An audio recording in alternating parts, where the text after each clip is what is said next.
and said he didn't know.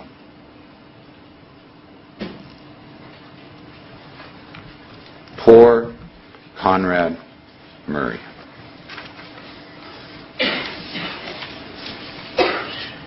Ladies and gentlemen, the law is very clear on the issues of causation.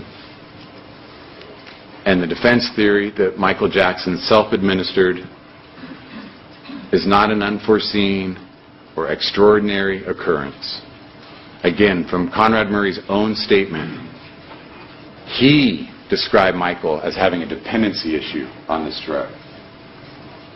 He said Michael Jackson liked to push it himself. And he is the one that gave Michael Jackson the Valium, the midazolam, the lorazepam, and the propofol, and abandoned Michael Jackson. The people cannot prove exactly what happened behind those closed doors. As I stated earlier, Michael Jackson could give answers, but he is dead. But you know what was happening every night. You know the volume of propofol that was being shipped. You know what was and was not found. And you know Michael Jackson died from propofol intoxication. A natural and probable consequence, a foreseeable, predictable consequence. That is why you don't give propofol in a bedroom. Every doctor agreed on that. There is nothing unusual or unpredictable about what happened. What is unusual or unpredictable is that Michael Jackson lived as long as he did under the care of Conrad Murray in this situation.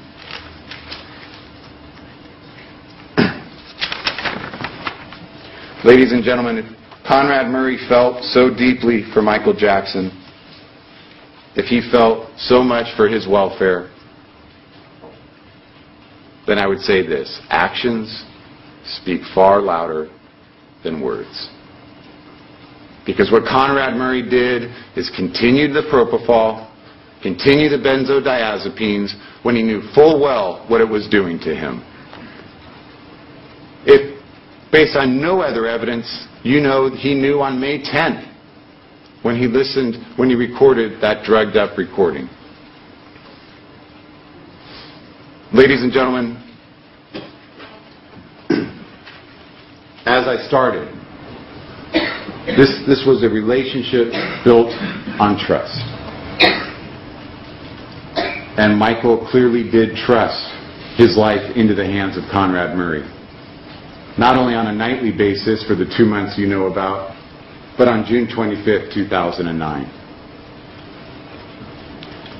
Conrad Murray brought the propofol into the house.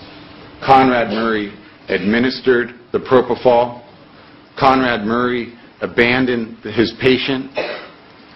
Conrad Murray failed to provide any monitoring equipment, resuscitative equipment, backup personnel.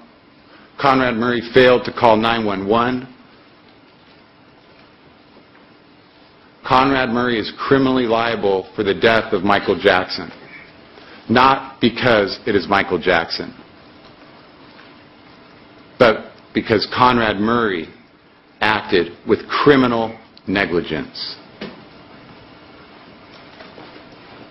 He was a substantial factor in the death of Michael Jackson.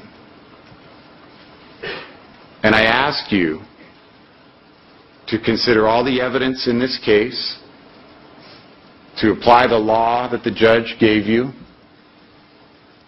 to work together as jurors and go through the evidence.